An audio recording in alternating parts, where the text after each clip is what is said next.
சக்தி April 9ஆம் தேதி புதன்கிழமை மேட்டுப்பாளையம் சித்தர் சக்தி பீடத்தில் காலை 9 மணி முதல் 9:30 மணிக்குள் திருக்குடமுழுக்கு பெருவிழா. செவ்வாடை தொண்டர்கள் மற்றும் பொதுமக்கள் அனைவரும் வருக, அன்னை அருள் பெறுக என மேல்மருவத்தூர் ஆதிபராசக்தி ஆன்மீக இயக்கம் கோவை மாவட்டம். தமிழ்நாட்டு பிரச்சனைகளை முதலில் பாருங்கள்.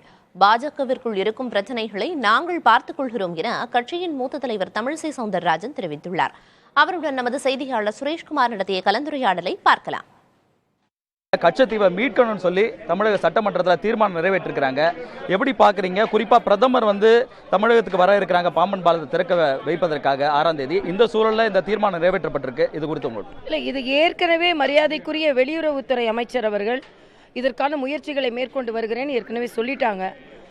அவர் இலங்கை போகும்போதும் இதற்கான பேச்சுவார்த்தையெல்லாம் நடைபெற்று வந்து கொண்டு தான் இருக்கிறது. என்னோட ஒரே கேள்வி, இது தாரை வார்த்தது எப்போது? நீங்கள் ஆட்சியில் இருக்கும் பொழுதுதான் இது தாரை வார்க்கப்பட்டு இருக்கிறது. இப்போ தாரை வார்க்கப்படும் போது உங்களுக்கு தெரியாதுன்னு சொல்றீங்க. ஆனால் மரியாதைக்குரிய ஜனா கிருஷ்ணமூர்த்தி அவர்கள் தான் முதலில் இதை எடுத்து வழக்கு தொடர்ந்தது. திராவிட முன்னேற்ற கழகத்தில் அஃபிடவிட்லேயே இது இந்தியாவின் பகுதியெல்லாம் எங்களுக்கு தெரியாதுன்னு சொல்லியிருக்காங்க. அப்போ ஒரு மாநிலத்தை ஆட்சி செய்யும்பொழுது இன்னொரு மாநிலத்தின் ஒரு பகுதியாக இருக்கின்ற ஒரு தாரை வார்க்கும்போது அது தெரியாதுன்னு சொல்றதும் தப்பு. நீட்டை பொறுத்த வரைக்கும் பல மாணவர்கள் வேண்டான்னு சொல்றாங்க அப்படின்னு சொல்றாங்க. அதுவும் திமுக குறிப்பா கையெழுத்து இயக்கலாம் நடத்திருக்காங்க. 50 லட்சத்துக்கும் மேற்பட்ட கையெழுத்துக்கள் நாங்கள் வாங்கி இருக்கிறோம், குடியரசுத் தலைவர்கிட்ட கொடுக்குறோம் சொல்லி பல்வேறு கட்ட போராட்டங்கள். இது தற்பொழுது அது சட்டமன்றத்தில் வரக்கூடிய 9ஆம் தேதி இது தொடர்பாக ஒரு அனைத்து கட்சி கூட்டத்தை கூட்டியிருக்கிறாங்க திமுக சார்பில். இது எப்படி பார்க்க? இல்லை, மாணவர்கள் வேண்டான்னே சொல்லலை. பல லட்சம், இன்னைக்கு இந்தியாவிலேயே அதிகமாக நீட்டை ஏற்றுக்கொள்ளுகின்ற மாணவர்கள் போன வருஷம் மாத்திரம் 14 லட்சம் பேர் எழுதியிருக்காங்க. எப்படி மாணவர்கள் வேணான்னு சொல்லுவாங்க?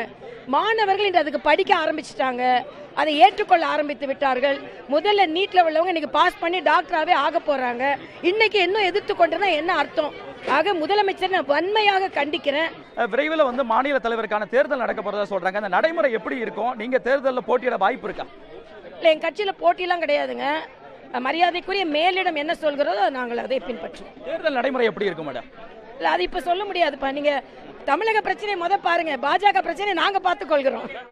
சக்தி ஏப்ரல் 9ஆம் தேதி புதன்கிழமை மேட்டுப்பாளையம் சித்தர் சக்தி பீடத்தில் காலை 9 மணி முதல் 9:30 மணிக்குள் திருக்குடமுழுக்கு பெருவிழா. செவ்வாடை தொண்டர்கள் மற்றும் பொதுமக்கள் அனைவரும் வருக, அன்னை அருள் பெறுக என மேல்மருவத்தூர் ஆதிபராசக்தி ஆன்மீக இயக்கம் கோவை மாவட்டம்.